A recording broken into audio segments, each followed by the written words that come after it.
Bien le bonjour à toutes et à tous, ou bonsoir, tout dépend au moment auquel vous nous écoutez. Bonjour Tamara. Salut Rudy. Alors, petite surprise à annoncer en amont avant cette émission. Oui, il tient pas sa langue, ce Rudy. Vous commencez à le connaître, il trépigne d'impatience pour cette grande nouvelle qui arrive là très très bientôt. Je te laisse la primeur de l'annonce, Rudy. On va vous rencontrer cet été.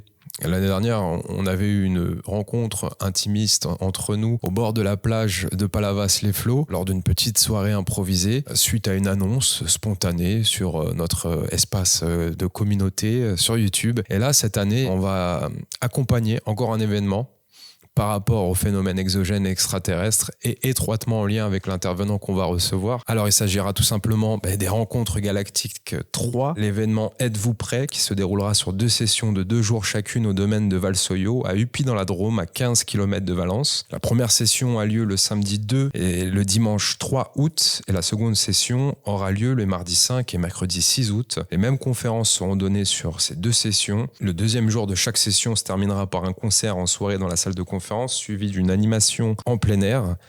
Alors Tamara, on va s'amuser. On va s'amuser. Le site est formidablement beau, c'est tout mignon, c'est tout magique. Effectivement. Regardez ça. Ouais, on va être ça bien donne là. envie. Ça donne envie. Ouais.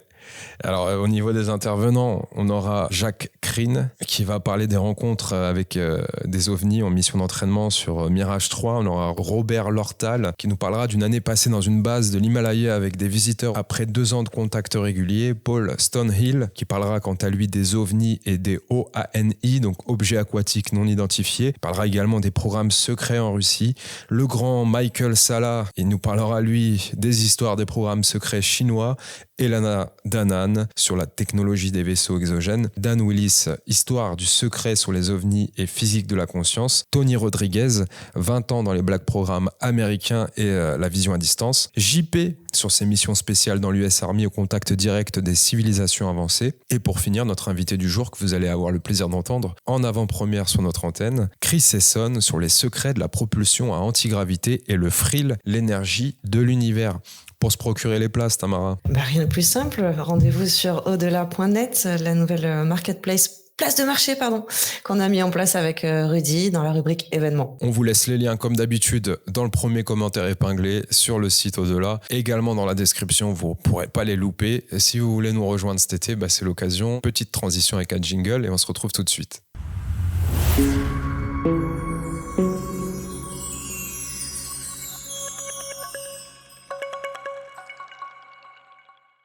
Il est ingénieur diplômé de l'École centrale de Paris. Il s'est néanmoins éloigné des sentiers battus de la physique conventionnelle pour s'immerger dans des domaines aussi fascinants que controversés. Depuis plusieurs années, il s'attache à revisiter les travaux de Nikola Tesla en mettant en lumière des concepts tels que l'énergie du vide et l'éther. Passionné par les phénomènes inexpliqués, il partage ses recherches et réflexions sur sa chaîne YouTube au nom de Science Interdite, où il aborde des sujets tels que la propulsion à antigravité et les technologies avancées supposément d'origine extraterrestre. Il collabore également avec des figures notables dans ce domaine, comme Dan Willis, sur des projets innovants tels que le développement d'un générateur à cristal de quartz, inspiré de plans qui auraient été transmis par des entités galactiques. Il nous rejoint aujourd'hui pour nous parler d'actualités ufologiques, notamment en nous exposant les conflits intergalactiques en cours, entre tensions, rivalité, protection, ingérence et abduction entre races, entités et collaboration humaine. On se retrouve souvent noyé sous un tas d'informations. Il est temps pour nous de faire le point. Bonjour Chris. Bonjour Rudy, bonjour Tamara, et merci beaucoup de m'inviter sur votre chaîne. Avec grand plaisir. Alors Chris, tu es un des organisateurs principaux de cet événement récurrent qu'on voit à l'image actuellement, les rencontres galactiques. Cet été, c'est la 3e édition. On va compléter notre préambule avec toi pour en savoir un peu plus par rapport à cette rencontre importante dans le monde de l'ufologie. Donc ma première question sera de savoir à quoi peut-on s'attendre lors de ce rendez-vous en tant que passionné sur le sujet? Eh bien là, ce sont des divulgations qui effectivement ne sont pas données habituellement sur le phénomène OVNI États-Unis, il y a, différents narratifs et il y a énormément de choses quand même dérangeantes. On cherche à donner le maximum d'informations pour que le public comprenne vraiment la vraie situation. Il y a énormément de discours et de désinformation, hein, dans ce domaine. Donc là, on cherche à essayer de donner les informations les plus précises, possibles. J'ai pu voir qu'il y avait des invités anglophones qui seront présents sur place. Comment ça va se passer pour ceux qui ne comprennent pas l'anglais? J'ai cru comprendre qu'il y avait aussi un dispositif de traduction en direct. Oui, bien sûr, pour les personnes qui ne maîtrisent pas l'anglais, il y a, inclus de base dans la prestation, dans le billet, il y a une traduction simultanée. On aura 3 traducteurs qui se relayent. Donc, via des casques audio, vous aurez la traduction simultanée en français.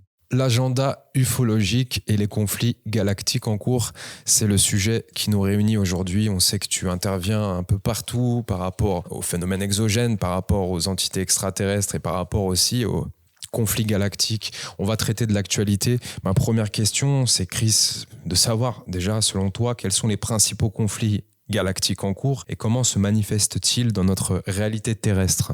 Alors effectivement, dans les narratifs ou dans l'interprétation qu'on a du phénomène OVNI, alors même si certains ne veulent pas l'admettre, il y a une multitude de races dans l'univers et ces races, eh bien, il y a une guerre galactique, hein, qui est réelle et qui existe depuis la nuit des temps. J'expliquerai les différents narratifs qui cherchent à masquer en fait ce fait, hein. Tout le monde n'est pas d'accord là-dessus ou cherche à désinformer le public.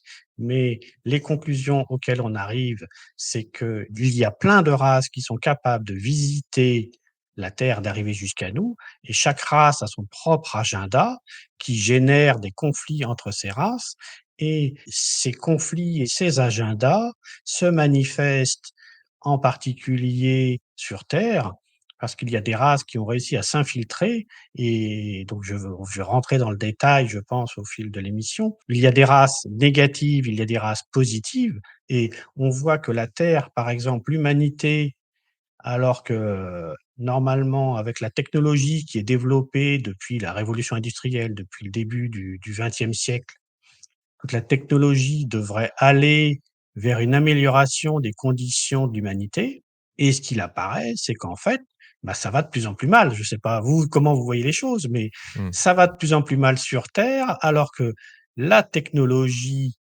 aidant, les conditions humaines auraient dû, s'améliorer et là, il y a une explication directe ou une corrélation directe avec les actions que mènent certaines races qui cherchent à prendre le contrôle de la Terre et qui ont détourné l'humanité de son chemin, naturel. Quand tu parles de ces races, est-ce qu'elles sont présentes sur Terre? Alors oui, il y a des races donc, bon déjà il y a des grilles dans les témoignages ufologiques. Il y a énormément de témoignages d'abduction et donc de la présence de petits grilles, hein, alors même dans les grilles, il y a aussi différentes races, ou branches et il y a aussi une autre race, là plus de type reptilien, mais ces races-là se montrent très discrètes en fait.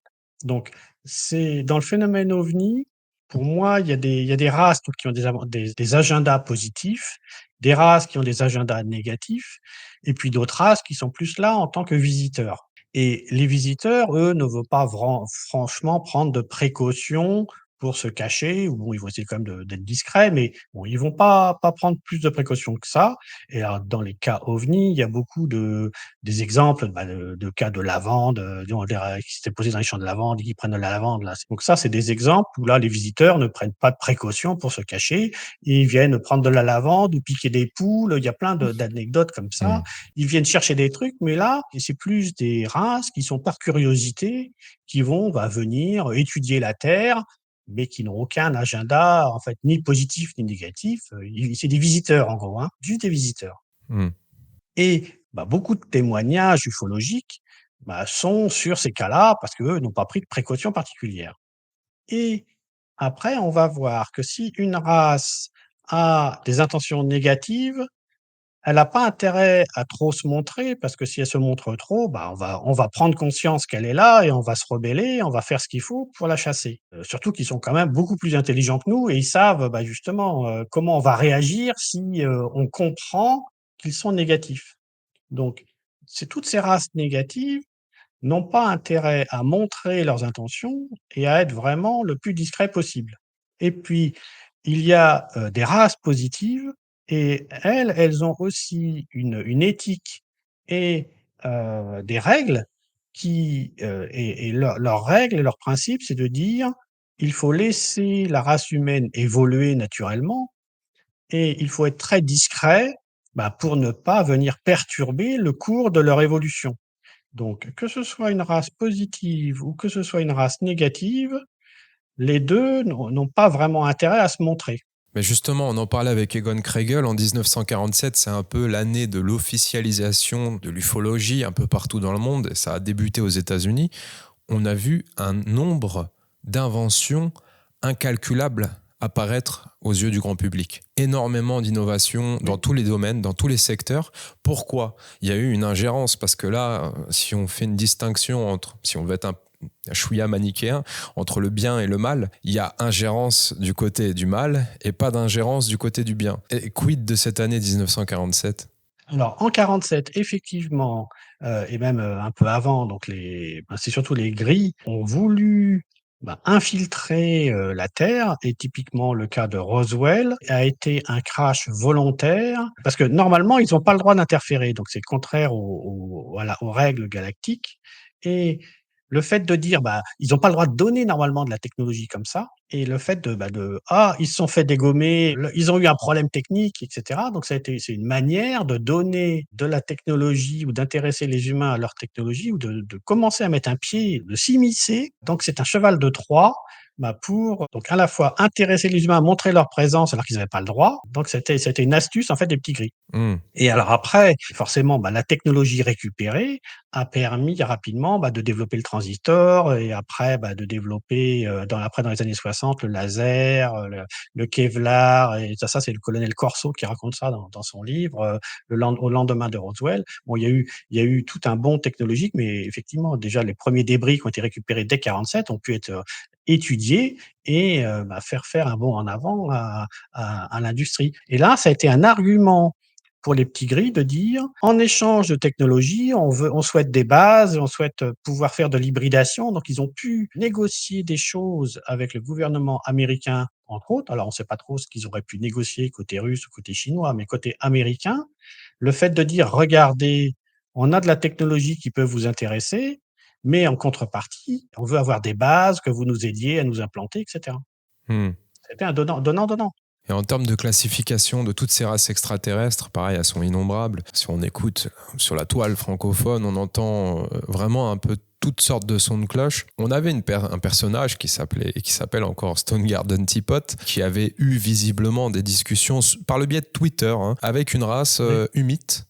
Il parlait des humeaux.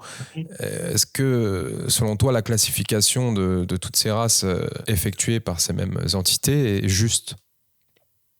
Alors, j'ai son livre ici parce que je l'ai aussi lu il y a quelque temps, voilà, celui-ci, ou l'un de ses livres, voilà. Et alors dans l'affaire Humeau, on me dit souvent, je parle jamais ou rarement de l'affaire Humeau. Les humites, en fait, il y a d'autres contactés qui donnent, des catalogues aussi de races, donc il y a eu, une contactée qui sera présente à l'événement, Rencontre galactique que je connais très bien, donc c'est Elena Danaan. Et donc elle, dans son livre ici, Le Don des étoiles, qui a été, le premier livre qu'elle a fait, qui est un catalogue de toutes les races, donc d'après les informations qu'elle est là, il y a dedans effectivement la race humite, donc qui est une race positive, donc dans le regroupement de ces races positives qui s'appelle la Fédération galactique. Et la race humite est censée, et où elle dit que oui, elle intervient sur Terre, pour aider, alors de manière discrète, pour aider les terriens. Alors où ça se complique un peu dans l'affaire Humeau pour moi, c'est que l'affaire Humeau a commencé dans les années 60, par là, fin des années 60. C'est arrivé par des lettres en Espagne, puis après il y a des différentes personnes comme des scientifiques comme Jean-Pierre Petit qui ont été contactés, qui ont reçu ces lettres, etc. Et il y a quand même des choses dedans, c'est très compliqué, il y a tout un vocabulaire, donc c'est crypté. quand on lit ça, on comprend rien. C'est franchement pas clair et un peu pénible à lire avec tout leur vocabulaire et tout. Bon, mais il y a quand même des enseignements. Mais la grosse question pour moi là-dedans, c'est que il faut comprendre que la CIA a été créée en 47, pour, désinformer et pour cacher ce phénomène extraterrestre. Et donc, si vraiment effectivement des vrais humites ont envoyé des vraies lettres dans les années 60, la CIA, vu son rôle, pour moi, a dû réagir d'une certaine manière, pour biaiser ou pour Discrédité. contrer ce discours, pour discréditer et pour contrer ce discours. Hmm. Donc elle a certainement fait des choses, pour le ridiculiser et cetera. Donc je me dis que dans ce discours où il y a des plein de lettres, j'aurais été à la place de la CIA, je dis: «Ah OK, on va faire des fausses lettres. Oui, On c'est va clair. faire Falsifié. en Ouais. plus Hmm. en plus des vraies lettres, on va faire des fausses lettres comme ça, tout ils vont rien comprendre, ils vont être perdus ou on va les aiguiller, dans des fausses directions. Donc on va donner des fausses informations, ils vont prendre ça pour des vraies informations. C'est toute le problématique de la désinformation. Donc c'est parmi les vraies informations, il y a des fausses informations, qui sont là et pour nous piéger, pour nous tromper. Donc je pense que dans ces informations, dans le flot d'informations humides, il y a des lettres qui sont des vraies lettres et puis je suis quasiment convaincu qu'il y en a aussi des fausses. Et alors là-dedans, pour y voir clair, c'est pas simple. On va revenir sur tous les conflits en cours. J'aimerais savoir quel est le plus intense en ce moment qui a lieu. Quelle est la bataille la plus proactive, celle qui a le plus d'incidence en ce moment sur nous, les terriens? Alors, donc d'après Elena Danaan, qui est donc la personne qui contactée, que moi, je suis de très près et qui donne les explications qui paraissent les plus cohérentes, les plus logiques. Il y a eu, depuis la nuit des temps, la Terre était on était manipulé par différentes races négatives et la Fédération galactique, qui est un peu la police de l'espace, observe ça et intervenait, mais de manière la plus discrète possible. Tant que ces races négatives, ne violaient pas ce qui s'appelle la directive première, où ils ne devaient pas interférer contre notre volonté. Il y a le principe du libre arbitre et donc toutes ces races négatives cherchent à nous influencer pour qu'on accepte leur présence, en fait. Donc, les accords qui avaient été signés avec les gris, c'était typiquement, c'est donnant-donnant. En échange de techno, vous avez le droit d'installer des bases, et cetera. Et ce qu'explique, Elena Danaan, c'est que, en fait, ces grilles étaient aussi associées à des reptiliens qui sont encore plus méchants. Les militaires ou ceux qui ont signé les accords ont été mis devant le fait accompli après et c'est impossible après, de contrer cette invasion. Et il y a eu la Fédération galactique a quand même décidé d'intervenir, de manière plus frontale récemment parce qu'ils ont, jugé que, eh bien, ils avaient outrepassé notre libre arbitre et que là, on était totalement, manipulés. La Fédération galactique a chassé, selon Elena Danaan, depuis 2020-2021, c'était la fin disons qu'il y a eu des conflits très importants entre la Fédération galactique et puis ces races reptiliennes et grises pour les chasser au moins du système solaire et de la Terre en particulier. Mais il n'y avait pas que la Terre, il y avait aussi la Lune, Mars, Jupiter. Bon, ils ont des bases, etc. Ces races négatives ont été chassées donc du système solaire, mais il reste encore des influences sur Terre. Alors c'est tout ce qu'on appelle aussi l'état profond. L'état profond, en fait, il y a un autre auteur très intéressant qui s'appelle David Wilcock, qui explique aussi, comme Elena Danaan ou Stone Garden Teapot, pareil que alors que ces races négatives, elles sont capables de prendre le contrôle et d'influencer en gros les décideurs, les dirigeants. Et que les races positives, elles, vont plutôt chercher des gens honnêtes et leur passer des informations qui vont remonter, mais en partant de la base. Donc il y a deux approches. Les dirigeants seraient sous influence et ces races négatives sont capables de s'infiltrer dans toutes les instances dirigeantes et on voit que là, beaucoup de lois qui sont faites, de lois récentes, ne sont pas faites pour le bien de l'humanité. C'est plutôt des lois coercitives. Toute la technologie est utilisée pour réduire les libertés, pour rajouter du contrôle, de la reconnaissance faciale et pister pister les gens, savoir ce qu'ils pensent et ce qu'ils font à chaque instant. Et la technologie est désormais utilisée. Les lois qui sont votées, c'est vraiment pour, un état de contrôle total de la population. C'est pas du tout au bien de la au bien pour le bienfait de l'humanité. Bah, justement, ça pose question. Qu'est-ce qui est en jeu dans cette, guerre, galactique, ce Star Wars là, auquel on est invité à notre insu? Est-ce que c'est l'humain ou est-ce que c'est les ressources de la planète? Alors il y a les 2. Alors il faut se mettre aussi à la place faut comprendre quels sont les objectifs de ces races ou quels sont leurs besoins. Donc dans ces races négatives, entre les 2 races, les 2 groupes en fait les plus gênants, ce sont les gris et les reptiliens.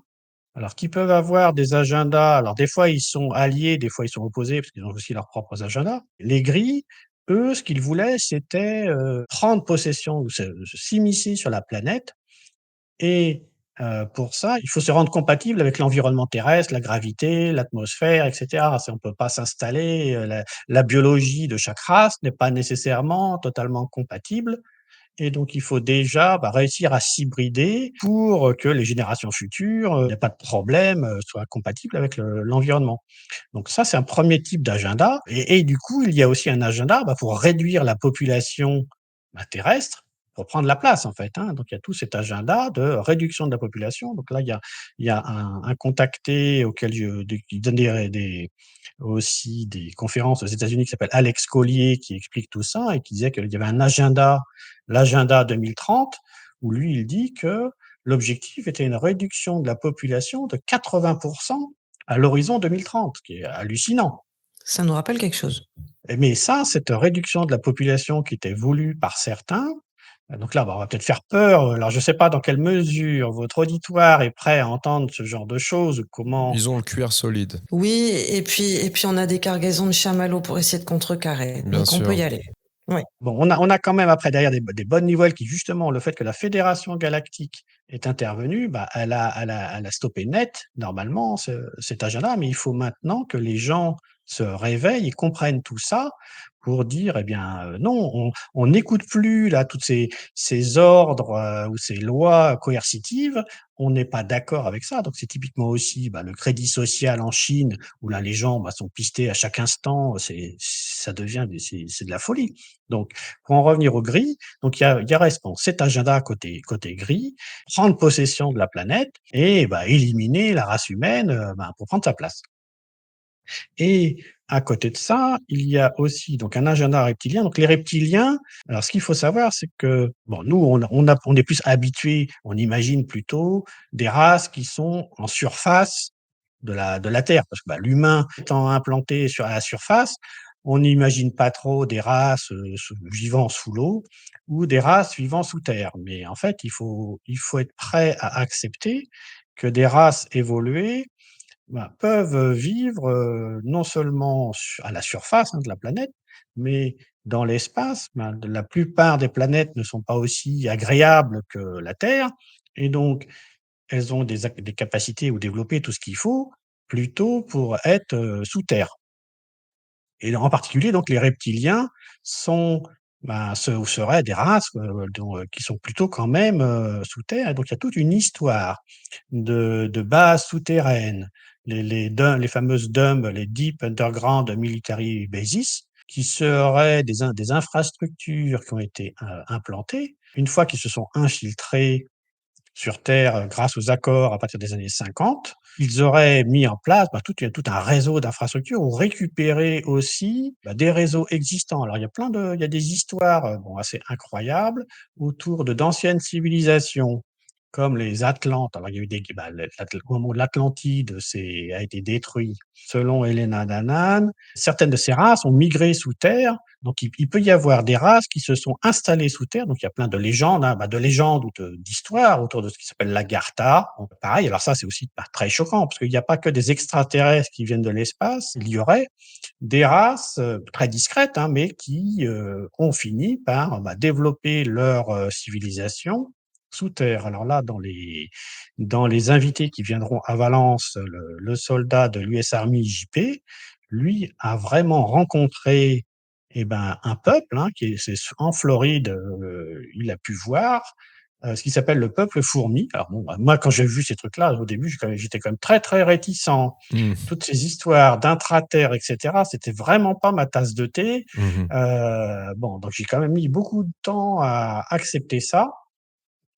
Mais, bah, donc lui, il affirme qu'il a rencontré, bah, des peuples avancés, mais qui vivent sous terre, et après il a même des missions avec sur d'autres missions, c'est sous l'eau. Bon donc, il faut vraiment, pour comprendre ce phénomène OVNI, il faut, bah, qu'on élargisse notre, domaine de réflexion et qu'on ne se limite pas à ce qu'on connaît de, la race humaine et de comment, bah, vit la race humaine sur terre. Parce que des civilisations avancées sont capables de vivre, bah, aussi sous terre et sous l'eau. Ça ouvre complètement le champ des possibles. Ah, mais puis ça nous fait poser énormément de questions. On a évoqué tellement de choses là on va revenir sur à peu près tout. La première chose, c'est au niveau de l'intraterre, hein. Effectivement, tout le monde en parle parce que tout ce dont tu parles là actuellement, on en parle depuis plus de 30 ans sur la toile et très activement depuis que les réseaux sociaux sont tels quels, hein, depuis qu'on a le streaming, depuis qu'on a les plateformes de vidéos, etc. L'intraterre. On nous parle aussi de structures humaines en collaboration, par exemple, à Denver, sous l'aéroport de Denver. On aurait des réseaux souterrains qui sont secrets, hein, mais qui sont sur des kilomètres, voire sur des centaines de Oui. kilomètres. Donc, tout ça vient s'entrecouper. Effectivement, on nous parle de galeries souterraines, de grottes, d'endroits spécifiques, même en France, où on pourrait avoir accès à ces endroits. Certains parlent de phénomènes physiques, d'autres de phénomènes multidimensionnels, hein, très clairement. On n'aurait pas accès Oui. comme ça. Bon, alors quand on reprend la fiction, il y a pléthore de séries et de films qui parlent de ces choses-là. Et parmi les séries les plus populaires, hein, Stranger Things, par exemple, il y a vraiment une multitude de titres qui nous renvoient vers ces phénomènes-là. Qu'est-ce qu'on peut en dire concrètement? Où est le vrai, Oui. où est le faux? Chris, faut nous aider là, parce que... Oui. Alors, bah, moi, ce que j'ai découvert, je suis parti déjà de la compréhension de la physique pour comprendre. Au début, je voulais comprendre l'antigravité, et en voulant, en cherchant à comprendre l'antigravité et comment ces engins pouvaient voler, j'en suis venu à découvrir, bah, que notre compréhension de la physique, d'après les idées d'Einstein, est complètement fausse et qu'il faut tout repenser.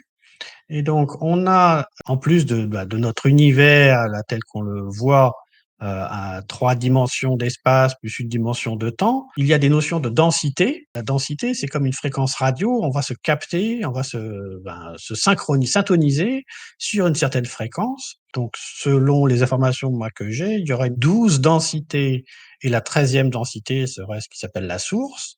Et donc nous, on serait dans la 3e densité.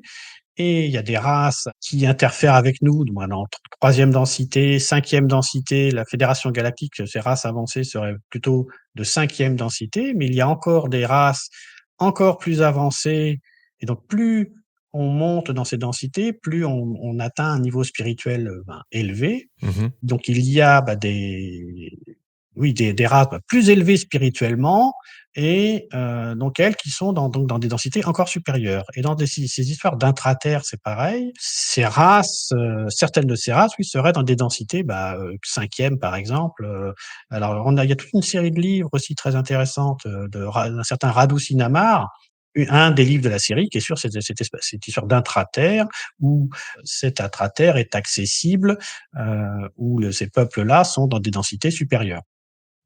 Quand tu dis qu'elles sont accessibles, il y a des interactions physiques possibles, puisque nous, si on est en 3D, logiquement, on ne pourrait pas les voir, ni les palper. Exact, oui, oui, exactement. Donc il y a le héros dans cette série de livres de Radu Sinamar, qui s'appelle César Brad. Bon, lui, il a des capacités, psychiques, et cetera, pour réussir à déjà, rien qu'à passer les portails. Il y a des protections pour accéder à ces endroits Mhm. qui sont protégés énergétiquement, et cetera, et donc si on n'a pas le bon niveau de conscience, on ne peut pas y accéder. C'est pareil dans ce que raconte JP, le soldat de l'US Army qui va, lui, dans des endroits, extraordinaires. Il affirme aussi, visiter ce qu'ils appellent des arches extraterrestres qui auraient été laissées là, depuis des milliers d'années. Et pareil, il faut, pour être capable de rentrer là-dedans et d'activer ces arches, eh bien, il faut un niveau de conscience, compatible avec, ces technologies. Hmm. Comme les capacités de certains médiums, Tamara, qui arrivent à interagir avec des entités. Alors, tout se croise et tout s'entremêle. Nous, sur notre antenne, on parle principalement d'entités. Donc, Mmh. forcément, de phénomènes, si je puis dire, on est tous des extraterrestres. C'est ce qu'on considère. Hein. Initialement, on ne vient pas de la Terre. Hein. C'est qu'une enveloppe, un scaphandre, notre Oui. corps physique. Donc, c'est toujours ambigu. Il y a plusieurs grilles de lecture différentes, mais encore une fois, j'ai l'impression qu'on parle toujours des mêmes choses. Ce qui m'intrigue néanmoins, c'est ces interactions physiques. Il y a effectivement le cas Roswell où on avait un corps palpable. Oui, oui, on a donc cette notion de ces différentes densités où on dit, on accède à des mondes et des entités, différentes, mais rien que dans notre densité, en gros, entre dans la troisième. Alors, on parle jamais de la quatrième. Apparemment, la quatrième densité, ça serait une densité intermédiaire. Mhm. Ça parle plus de troisième ou de cinquième densité. Mais quand on parle de gris et de reptiliens, eux, ils sont dans notre troisième densité. C'est comme des civilisations avancées, mais qui sont dans les étoiles environnantes. On a à la fois ces peuples, ces races qui sont dans la même densité que nous, et là, c'est des vraies guerres physiques. Mhm. Et puis, il y a aussi, dans d'autres densités, d'autres civilisations plus avancées. Donc tout ça cohabite simultanément. Et il y a même après des notions d'univers. Donc déjà, alors, il y a déjà notre galaxie, ou dans notre système solaire, où il y a donc cette présence de races plus ou moins positives et négatives dans le système solaire. Donc les négatives auraient été chassées là récemment. Après, dans les étoiles environnantes, eh bien, il y a aussi, on retrouve ces races, hein, qui se battent entre elles. Donc ça va constituer, toute la galaxie. Mais après, il y a même des races qui sont capables de venir, donc des galaxies voisines. C'est ce que raconte donc le témoin, Alex Collier, qui lui, affirmait être en contact avec des civilisations, donc là, de densité supérieure, mais qui venaient de la galaxie, ou qui viennent de la galaxie d'Andromède. Et dans ce que raconte aussi Elena Danaan, il y a des fédérations ou des empires. Donc on a d'un côté la Fédération galactique qui va regrouper, des races quand même plutôt positives. On a opposé à la Fédération galactique l'Empire d'Orion, avec des grilles. On a aussi opposé la Fédération galactique et des fois associé avec les grilles. Là, c'est l'Empire reptilien Siakar, qui est une race, c'est la race, royale, en gros, des reptiliens. Donc il y a tout ça, c'est, dans les densités entre 3 et 5. Ça, c'est dans notre galaxie, mais il y a aussi dans notre galaxie un conseil de sages qui s'appelle, Conseil d'Anilam, où là, c'est un conseil qui est indépendant de la Fédération galactique. Donc la Fédération galactique, c'est plus une organisation militaire pour faire régner l'ordre dans notre secteur de la galaxie. Mais donc au-dessus, il y a un conseil de sages qui s'appelle le Conseil d'Anilam, qui était connu avant sous le nom de Conseil des Neuf, puis ils étaient redescendus à 5 ou 6. Maintenant, on l'appelle plutôt le Conseil d'Anilam. Mais encore au-dessus, on va avoir des organisations qui sont intergalactiques, qui va gérer les relations intergalactiques. Et donc, Elena Danaan est en contact aussi avec au moins une entité, une personne, un personnage de cette confédération intergalactique qui s'appelle Una.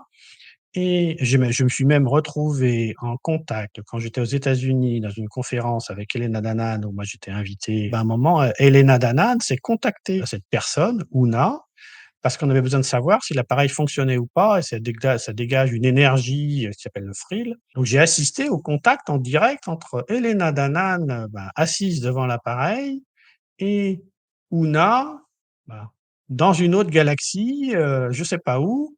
Et c'était surréaliste, parce qu'elle disait: «Oui, ça marche, mais c'est faible, faut mettre plus de lumière. Mon collègue, il a sorti un laser, il a éclairé le truc». Elle a dit: «Ah oui, là, c'est mieux», c'est quand même surréaliste. Mais alors, arrête-moi si je me trompe, mais ces guerres galactiques, ça date pas d'aujourd'hui. On a quand même aussi des traces peut-être dans le passé. Je crois savoir que tu as Oui. pu évoquer justement, ouais, en termes d'archéologie. Qu'est-ce que tu aurais comme exemple, probant à nous citer? C'est tous les travaux de l'historienne Bleuette-Diot, qui elle, retrouve, en étudiant les tablettes sumériennes et aussi, les sites en Turquie, Göbekli Tepe et cetera, retrouve, cette histoire, toute l'histoire de l'humanité est à réécrire, même les pyramides et cetera, tout s'explique par cette présence. Et on a aussi, les guerres, le Mahabharata explique la guerre entre ces dieux, c'est que des histoires de guerre entre ces races, quoi. Donc, il y a 2 autres exemples, alors moins anciens, mais donc un exemple dans les années en 1561, ça s'appelle la bataille de Nuremberg, où il y a une gravure et un tableau qui expliquent, qu'il y a eu une bataille au-dessus du ciel de Nuremberg entre des races extraterrestres. Les dieux se sont battus au-dessus de Nuremberg en 1561. Et un autre exemple que je voulais citer aussi, c'est l'événement de Tunguska, quand en 1908, il y a eu une explosion énorme au-dessus de la Sibérie qui a rasé des forêts. C'est un conflit entre des extraterrestres qui faisaient un trafic d'êtres humains. Donc ce trafic d'êtres humains, je n'en ai pas encore parlé, mais c'est un point important dans les us et coutumes de certaines races négatives, c'est que l'humain est une marchandise. Et donc, eh bien, ce qui est arrivé en 1908 serait un conflit ou des vaisseaux qui ont été abattus et explosés, qui étaient chargés d'une cargaison d'humains, etc., quoi. Donc, il y a toute une plein d'histoires en fait qui ont été dévoilées par des divulgateurs récemment sur le fait que les races typiquement reptiliennes abusent de trafic d'êtres humains. Donc là, c'est vraiment des choses qui sont très, très dérangeantes. Pour eux, on est une marchandise. De toute manière, du trafic d'organes, du trafic sexuel, c'est monnaie courante en ce moment. C'est une vraie question à se poser. Du coup, est-ce qu'on fait ce lien avec les trafics qui sont un petit peu en train d'être mis en lumière de plus en plus? Malheureusement, ça va pas très vite de nos jours. Est-ce que tu es en train de nous apporter ou est-ce que ce sont des simples travers humains? À qui Oui, l'attribuer? c'est une grande question. Ça a l'air très, très lié parce que ce que dit Elena Danaan sur ces reptiliens, ils sont capables. Déjà, ils ont besoin de se nourrir de chair humaine, de sang et Hmm. d'adrénochrome. Ah, L'adrénochrome ben serait voilà. une substance qui permet, en fait, ces reptiliens sont capables de faire ce qui s'appelle du shape-shifting, c'est de se métamorphoser pour, en fait, mieux maîtriser ce processus de métamorphose. Ils ont besoin d'adrénochrome. Ce sont les informations, là je répète, ce qui est écrit dans le livre d'Elena Danaan. Donc c'est ce livre qui est fantastique pour comprendre en fait ces différentes races, hein. Bon, donc et alors quand on voit des gens, typiquement, des gens comme Bill Gates ou Larry Silverstein, qui est un personnage bien connu autour qui possédait les tours du 11 septembre, ils ont vraiment, il y a quand même des suspicions sur le fait que bon, ils auraient des traits reptiliens. Ou bon, sont-ils vraiment des vrais humains? Bon, il y a plein d'histoires quand même autour de trafic, autour d'Hollywood et plein de scandales, de pédophilie, etc. Mais là, on est en plein dans les pratiques reptiliennes. On peut remonter à Arizona Wilder, qui avait été interviewé par David Icke à l'époque, et qui parlait de son passé en tant qu'insider au niveau de la famille royale anglaise. Elle était auprès de Lady Di, elle était auprès de la reine Elisabeth, et elle les avait vus se métamorphoser, se shifter. Ça fait 20 ans qu'on en parle aussi de ça. Bon, pour faire un petit résumé, l'adrénochrome, c'est du sang qui est issu de personnes, d'enfants en bas âge, qui ont subi des traumas. Hein. Donc on parle aussi de cette Oui. essence, la peur, hein. C'est l'essence même de ces entités. Les monstres et compagnie. Oui, oui, alors Oui. oui, il y a toujours aussi ce parallèle avec la fiction qui vient quelquefois nous faire des clins d'œil comme ça en nous disant on est là, regardez. Vous n'y croyez pas, mais on vous en parle en filigrane un peu partout. Et c'est ce qui vient discréditer aussi ces phénomènes. Alors, on va basculer au niveau des océans, au niveau de la mer, dans ce qu'on appelle les abysses principalement. On sait qu'il y a très très peu de zones explorées. Ça fait partie des endroits sur Terre qu'on connaît le moins. On parle de créatures fantastiques, etc. Alors, il y a un des intervenants qui sera présent là cet été et qui va nous parler Oui. de ces endroits-là. Et moi, ça me passionne parce que tu as déjà quelques informations là-dessus. Alors, moi, j'ai regardé un de ses livres, donc lui sur les Oani. Il a sorti des livres sur la Russie, les Oani en Russie, où il y a des témoignages où effectivement, même des êtres, des plongeurs qui avaient vu, des créatures sous l'eau, dans des grands lacs en Russie. On a eu, Dan Willis, qui est l'un des témoins aussi, qui va intervenir à la conférence. Lui, en 1969, il travaillait il était militaire à l'US Navy, il était opérateur radio, habilité top secret, et il a eu à relayer un message top secret, comme quoi un engin était sorti de l'eau, au large de l'Alaska, et est parti dans l'espace à plus de 10 000 km/h. Donc, il y a vraiment des engins sous l'eau. Et donc, moi aussi, j'attends de voir ce que va nous raconter Paul Stonehill à la conférence, parce que des races peuvent très bien avoir des bases. C'est ce que dit aussi dans le livre d'Elena Danaan, hein. Il y a des bases sous-marines, et, et JP, ce fameux JP, il a lui visiter en gros une ville sous-marine dans un dôme, au large des Bermudes, un dôme, il a vu ça, quoi. Il y a des témoignages qui racontent ça. Ça paraît complètement fou, mais ça a l'air d'être une réalité, et des engins aussi gigantesques sous l'eau, oui. Il y a des témoignages, c'est très déstabilisant, mais ça a l'air, c'est réel.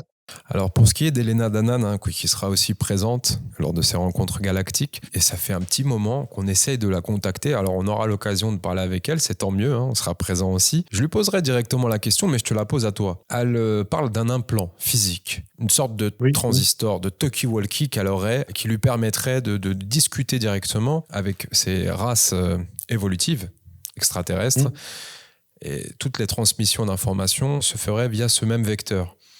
Et elle diabolise quelque part la médiumnité et les phénomènes de canalisation. Ça m'a toujours marqué, je suis resté dubitatif par rapport à ses propos, et on l'interviewera un jour en saison 4, très Mmh. certainement par rapport à ça principalement, puisqu'elle vient faire barrage à tout un phénomène quantique en cours, à tout un tas de personnes qui pratiquent, qui ont ces perceptions extrasensorielles. On a reçu récemment Mmh. Jean-Pierre Girard qui le prouve Oui, oui. Ah non, littéralement. mais elle ne nie pas ça. Elle dit: «Attention, méfiez-vous de qui envoie l'information», parce que donc là-haut, il y a vraiment une guerre de l'information, donc tous les moyens sont bons, et donc toutes ces races dans les contactés, il y a, des contactés par des races positives, et il y a des contactés, en fait, le contacté ne choisit pas vraiment, qui est en face, qui est de l'autre côté.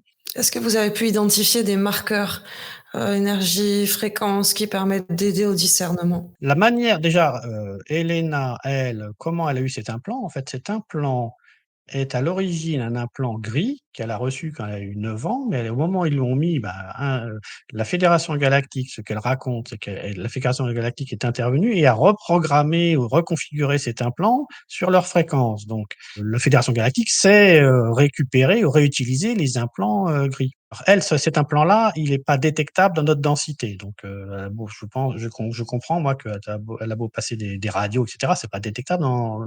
Même après tant que c'est quand même un implant physique. Alors c'est un implant quantique en gros, qui permet de communiquer, directement, mais elle a pas que des communications par cet implant, elle a aussi des vrais contacts physiques où elle monte dans les vaisseaux et cetera. Donc elle a les 2, la communication grâce à cet implant, et la communication qui alors cet implant, mais qui est pas, à câble, où elle est c'est fi la communication est fiabilisée, et c'est que si elle reçoit un appel par cette communication, ça ne peut être que 2 ou 3 personnes de la fédération et cetera, c'est sécurisé. En plus de ça, donc elle dit, elle va dans ces vaisseaux. Il y a eu même un article de journal une fois, ils avaient vu, des témoins avaient vu un ovni en Irlande et cetera, et en fait, oui, c'était l'engin qui était venu la chercher. Et moi, j'ai vu aussi, quand je suis allé la chercher à l'aéroport de Nantes, c'était pour les premières rencontres Galactique 1, à Tours. J'avais récupéré Elena à Nantes, et puis on commençait à discuter dans l'aéroport, et puis on allait vers ma voiture, et puis d'un coup, elle se prend un énorme coup sur la tête, comme si elle avait vraiment, s'était pris un coup sur la tête. Je dis: «Qu'est-ce qui t'arrive? Ça va?» Et puis elle me dit: «Ah, c'est Toran». Donc Toran, c'est son contact, l'un de son contact principal de la fédération, qui la surveille et cetera, et qui voulait savoir si elle était bien arrivée et cetera, et puis elle me dit, et puis donc elle commence à discuter, Et puis après lui: «C'est Toran qui m'appelle». Donc ça paraît, donc là, donc il y avait juste elle et moi et puis elle s'était vraiment pris un méchant choc sur la tête, ça fait bizarre, quoi. Puis elle dit: «Ah oui, non, c'est Toran qui m'appelle» et puis elle commence à discuter avec lui et tout, et puis elle dit: «Bah oui, il voulait savoir si j'étais bien arrivé». Bon, donc ça, c'est quand même, incroyable. Et puis après, lors de cet événement, donc ça, c'est j'ai une vidéo que j'ai remis, juste, hier, en ligne sur le site, la chaîne YouTube Rencontre Galactique. J'ai remis en ligne, 3 messages que nous avons reçus, que Lena Danan a reçus directement de Toran et de ses Mmh. contacts, Mmh. lors des événements précédents, Rencontre Galactique 1 et Rencontre Galactique 2, où là, eh bien, à la clôture de chaque événement, elle a été appelée via son implant pour délivrer le message que la Fédération galactique, souhaitait nous donner. On a eu un premier message de Toran, là, un message d'espoir par rapport à cette présence reptilienne et cetera, ces souterrains. Et bien là, le message qu'il nous a donné, c'est vraiment un message rassurant sur le fait qu'ils avaient nettoyé donc toute cette présence reptilienne, tous ces souterrains qui étaient occupés, avec même des enfants et cetera. C'est un message qui est, très dur, mais aussi qui est vraiment, plein d'espoir sur le fait qu'ils ont nettoyé ces souterrains. Donc on a reçu ce message, mais en direct devant 700 personnes, et il faut vraiment écouter ce message. C'est très, très puissant, quoi, très, très puissant. Et on a reçu à la clôture là de la deuxième session, 3 jours après, on a reçu un autre message à la fois. Donc, là, cette 2e vidéo, vous la trouvez dans la description de la vidéo 28, j'ai mis l'accès à ce 2e message, où là, pareil, on a encore un nouveau message de Toran en direct, où Elena répète les mots qu'elle reçoit, via son implant. Et on a même aussi, alors là, ça paraît encore plus fou, c'est que, dans toutes les histoires, comment dire? Les légendes, «légendes» entre guillemets sumériennes, ou l'histoire de l'humanité, il y a, cette histoire, de dieu sumérien, Enki, Enlil. Je ne sais pas si ça vous parle, ça? Oui, bien sûr. Bon, et donc la guerre entre ces 2 demi-frères, Enlil d'un côté qui était, un Anunnaki, reptilien, et puis Enki qui était un Anunnaki, humain, et qui est, normalement, le créateur, ou celui qui a après, créé ou adapté la race humaine, aux besoins, donc créé Adam, et cetera. Et donc ce Enki alors qui s'appelle aussi Ea, donc Enki, ça veut dire prince de la terre, mais son vrai nom, c'est Ea.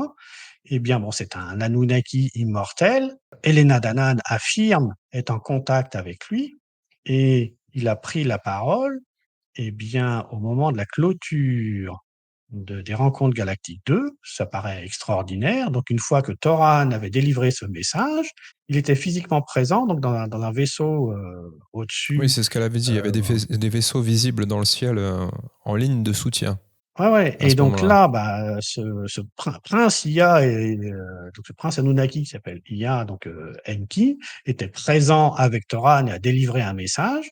Et ça, c'était la deuxième fois qu'on recevait un message. Déjà à la première session des Rencontres Galactiques qui avait lieu à Tours en 2023, j'avais demandé à Elena Danaan, de faire le message de fin, de clôture.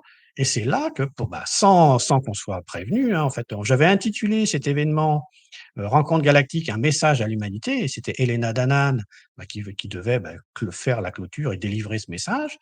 Et là, elle dit: «J'ai un appel, Toran s'est connecté, il attend, et il a un message à nous donner». Donc Toran avait donné déjà un premier message. Donc là aussi, vous retrouverez la vidéo, en lien, le lien de la vidéo, dans la description de la vidéo 28. Donc Toran a délivré un message, et puis là, il dit: «Attends, je te passe quelqu'un». Et là, c'était la première fois, en gros, que, IA s'exprimait, en gros, en direct, quand on vit ça, c'est quelque chose, quoi. J'en ai encore des frissons. Et toi, tu baignes dedans, tu fais tes travaux, tes recherches, tu investis, tu es dedans. Moi, quand j'entends ça avec un tout petit peu plus, enfin, beaucoup moins d'expertise que toi, ça fait quand même beaucoup d'éléments qui sont compliqués à Ah, moi, je appréhender, suis la Ah oui, sceptique, notion hein. d'immortalité et la notion d'implant, la notion de communication, Mmh. spontanée et cetera. Qu'est-ce qu'on peut dire justement aux auditeurs qui peuvent taxer, qui peuvent décrier de d'huluberlu, de ah oui, fou, de ah oui, oui, bah, je suis ah d'accord. oui, Je eh bah, suis oui. d'accord parce que ça paraît tellement improbable et surréaliste, c'est totalement surréaliste, ça, je suis totalement d'accord Comment est-ce avec qu'on peut vous, préparer alors, le mmh, quidam? ouais, alors, bah, moi, pourquoi je me suis intéressé à ce que disait Elena Danaan, c'est parce que, dans son deuxième livre, il y a bon, elle raconte son histoire après toutes les travaux d'Eisenhower, ce qui s'est passé sous l'administration Eisenhower et comment, bon, bah, entre les grilles, les reptiliens, la Fédération galactique, mais tout à la fin, il y a une annexe technique où elle donne des informations sur comment volent ces engins, comment ça marche et cetera, et mes travaux en physique, en gros, bah, disaient exactement la même chose. Mais bon, bah, moi, c'était plus des formules mathématiques et Elena, bah, elle expliquait ça avec ses mots à elle, d'après les informations qu'elle avait reçues de ses contacts et c'est là que je me suis dit: «Bah, c'est quand même incroyable, ben, ce qu'elle dit, oui, ça colle complètement avec moi, ce que j'ai trouvé». Donc du coup, bon, ça a donné, bah, énormément de crédibilité au moins à cette partie-là et après, il y a donc, Dan Willis qui est donc l'un des témoins du Disclosure Project et qui participera aussi à la conférence. Lui, il a analysé, il analyse, tout ce que dit Elena Danaan et il a réussi à corroborer. Il a 29, preuves ou 29 informations sur son site, alors c'est thewebmatrix.net, je crois qu'il a un article comme ça où il va corroborer tout ce que dit Elena Danaan avec après les faits, l'actualité. Et il y a par exemple, elle avait annoncé, ses contacts avaient dit, il va se passer des choses au pôle sud de Neptune. Et puis 15 jours après, en gros, la NASA annonce qu'il y a une élévation de température sur Neptune. Donc la NASA annonce ça 15 jours après Elena Danaan. Pareil, elle a annoncé qu'il y avait eu un énorme tremblement de terre sur Mars, parce que là encore, c'est pareil, c'est, incroyable.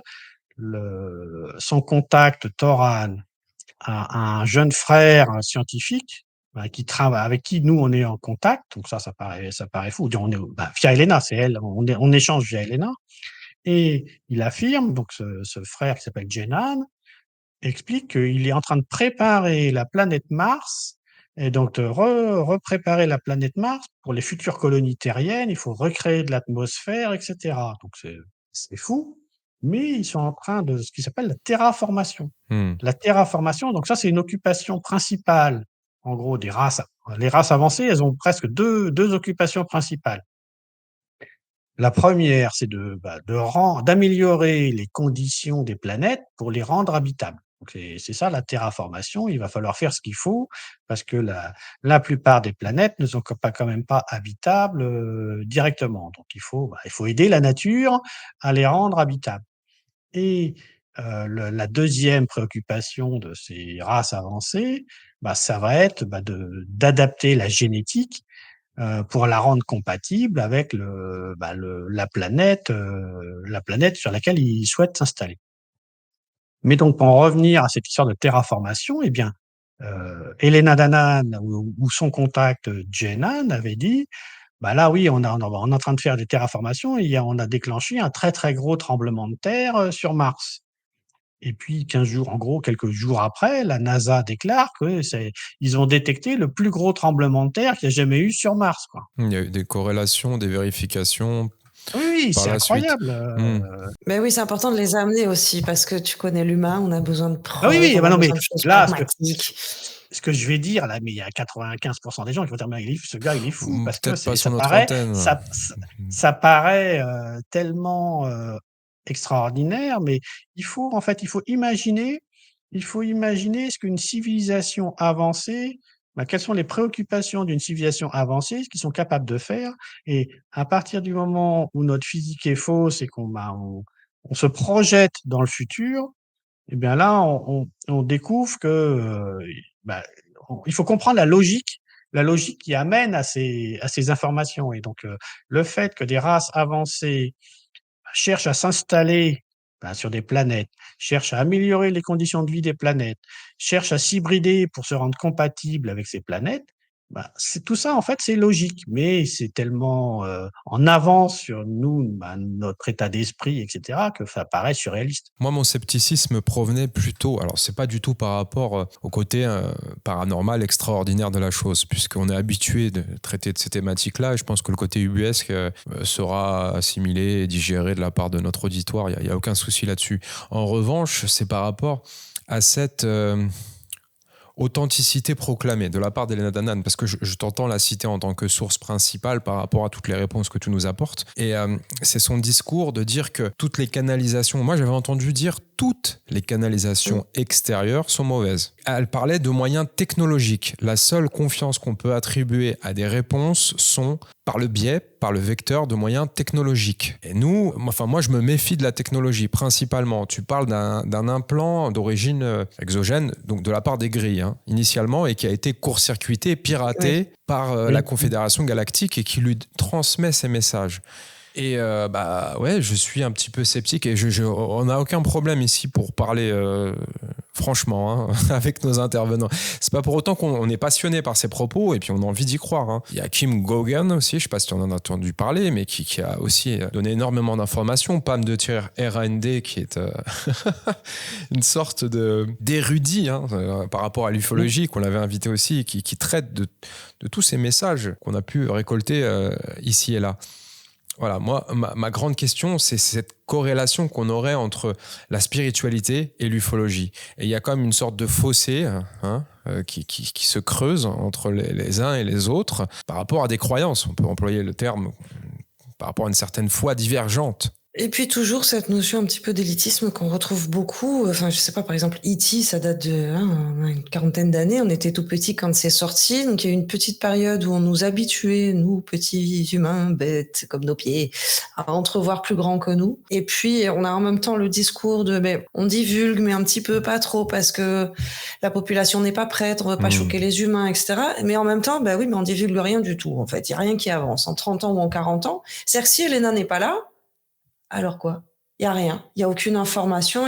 Tu vois, comme étant porteuse, la seule de cet implant. Alors Ah oui, mais alors du coup, elle est où cette bienveillance qui fait qu'on vous accompagne? On vous accompagne pas. Il y a rien.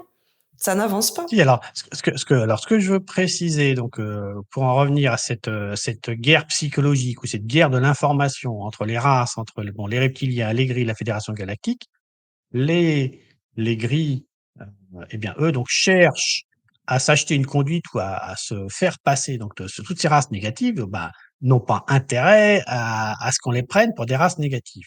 Donc, elles ont tout intérêt à se faire passer, pour des races positives et et donc ou même à se faire passer pour des humains du futur. Donc, dans le processus de divulgation où ça va être très compliqué pour les gens, pour réussir à comprendre, c'est que il va y avoir en parallèle différents narratifs, parce que là, maintenant, ceux qui ont caché l'information pendant 80 ans sont bien obligés de lâcher du lest et de commencer à dire: «Oui, il y a des vaisseaux, oui, on travaille dessus, oui, il y a des programmes secrets», bon et donc après, comme ce sont alors toute la divulgation qui va venir via le Pentagone, via des officiels du gouvernement, sachant qu'ils sont, certains ou certains comme l'US Air Force, sont mouillés jusqu'au cou avec des extraterrestres, plutôt négatifs.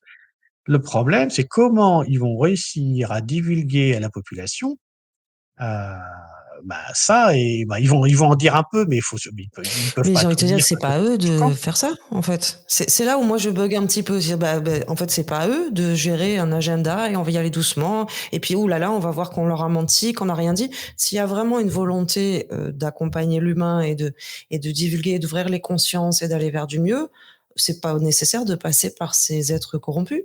De toute façon, oui, c'est pour ça qu'il y a d'autres divulgateurs, donc il faut faire très attention au discours officiel qui est forcément biaisé. Il faut réussir à prendre en compte, tous les avis, et donc dans ce problème, donc le discours des grilles va quand même être ou de faire croire, donc il y a ce narratif, faut dire: «Oui, mais nous, on est des humains du futur», parce que donc Elena Oui, Danaan dit: «Bah non, ça c'est attention, ça c'est totalement faux, c'est un piège oui, bah oui, pour ces grilles on la pour, rejoint là-dessus. continuer à s'infiltrer». Donc elle dit: «Attention, danger». Et heu, donc tous les discours, il y a une problématique où elle dit: «Attention, tout ce qui est hypnose quantique et cetera, bah, vous ne savez pas qui vous envoie les informations, soyez très, très On peut vigilants la rejoindre parce là-dessus que aussi, oui. on Mmh. a Mmh.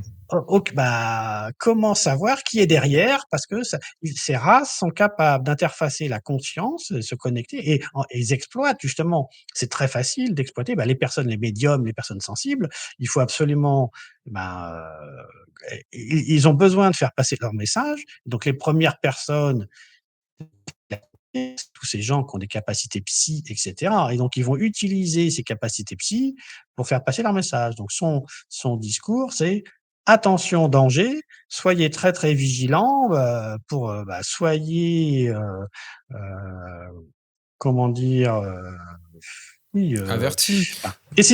oui, soyez avertis parce que, on est manipulé, où il y a d'énormes risques de manipulation et donc il faut rester très, très vigilant là-dessus, quoi». Bah, j'aurais un bémol par rapport à ce fameux narratif. On a tout un folklore très négatif. Jean-Michel l'a expliqué pendant le symposium à Limoges.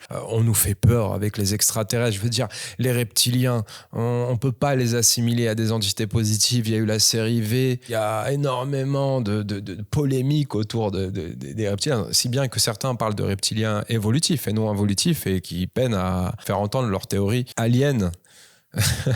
Alien, c'est pareil, c'est la même représentation. On parle en filigrane des petits gris aussi, quelque part. Bon, même si c'est pas le même personnage, même si on a peut-être une représentation quelque peu différente, je veux dire, on a toujours une teinte d'épouvante et d'horreur. J'ai pas tant l'impression que on l'accepte bien volontiers, cette version optimiste. Tu as quand même tout un mouvement. Alors j'ai écouté, aussi il y a pas très longtemps, l'interview sur votre chaîne là de Conrad, très, très intéressante sur la spiritualité Oui. et il y a tout un mouvement, bah, le mouvement New Age typiquement, cherche à nous faire croire que tous ces extraterrestres sont gentils et cetera et que bon, bah, la 5D c'est super.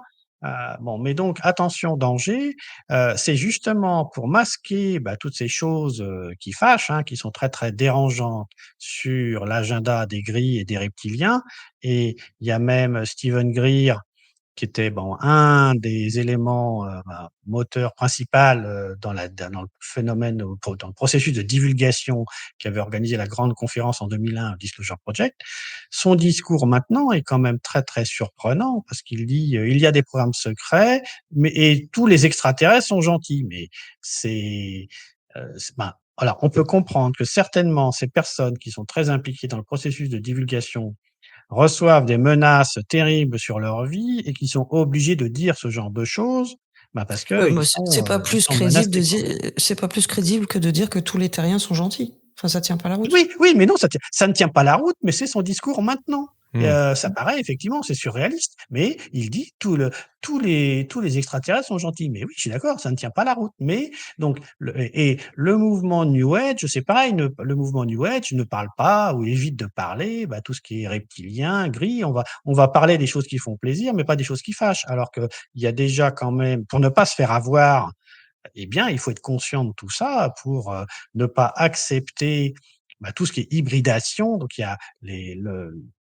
les grilles typiquement sont spécialistes, pour enlever, des femmes et leur faire des enfants hybrides et après, leur, passer le message comme quoi elles ont des enfants hybrides et il faudrait les accepter sur terre et cetera. Donc c'est tout ce discours, qui est très, c'est l'agenda des grilles, en fait. Les gentils sont très dans le respect du libre arbitre. On Oui. n'influence pas, on laisse l'humanité évoluer tranquillement, et cetera. Et les méchants, par contre, ils s'en foutent complet. Ils peuvent interférer, ils peuvent influencer, ils peuvent détourner nos pensées, ils peuvent aller dans les Ben, gouvernements, Non, avoir non, des non, les ils ont une postes les règle plus aussi, hein, si j'ai bien compris, ils doivent bah, aussi le respecter consentement. le libre arbitre, oui. exactement, sauf qu'ils passent par des subterfuges.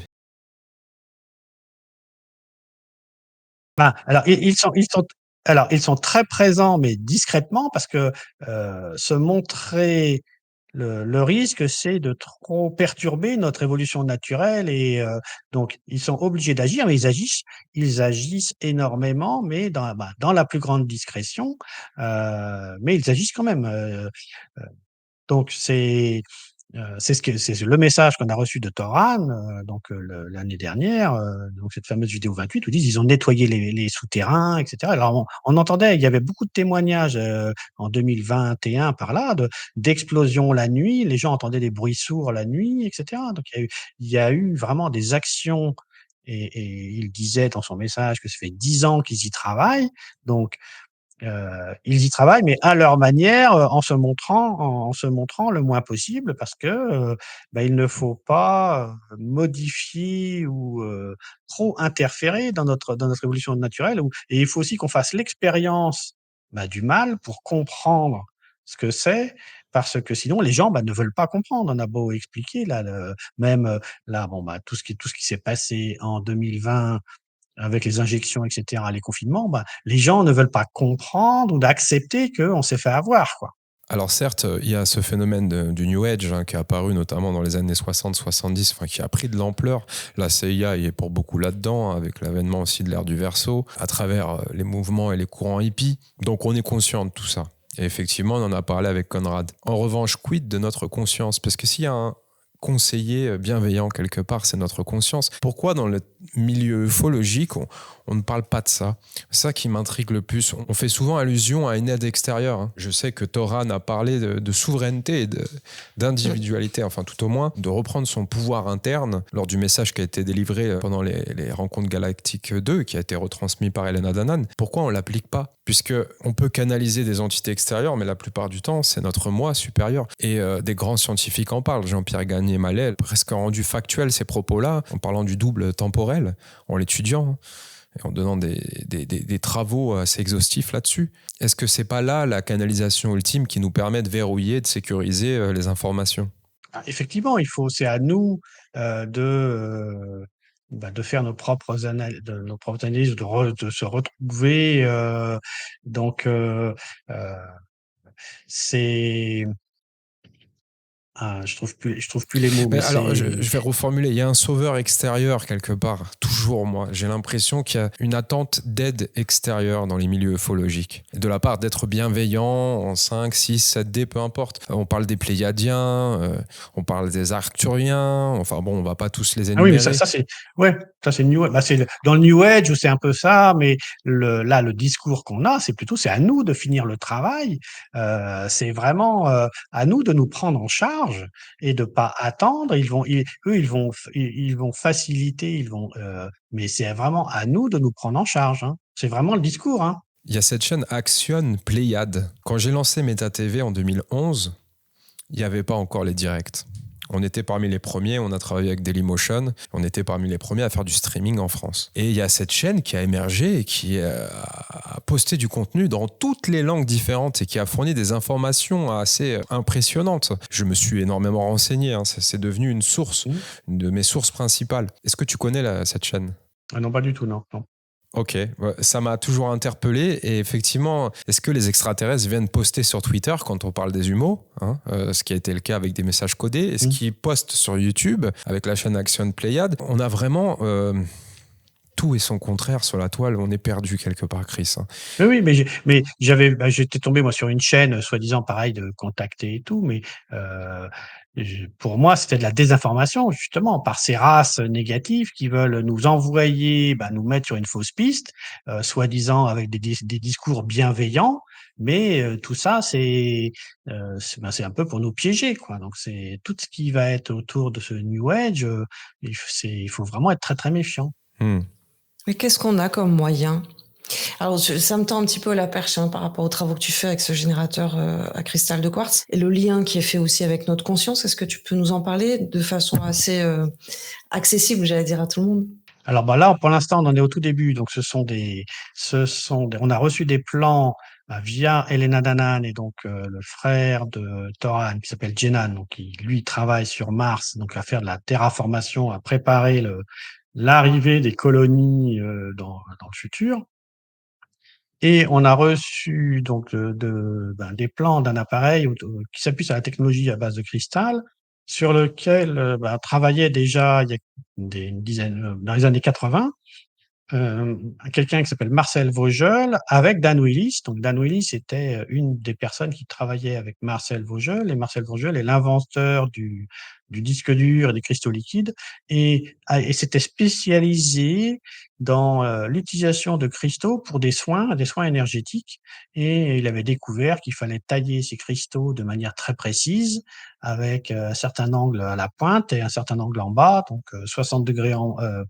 51-83 degrés en bas, 60 degrés en haut, et ça, on arrive par la conscience à envoyer des intentions dans le cristal, et cette intention de guérison, ça l'amplifie, il arrive à soigner des tumeurs, à soigner, voilà, soigner, avec ça. Donc ça, c'était des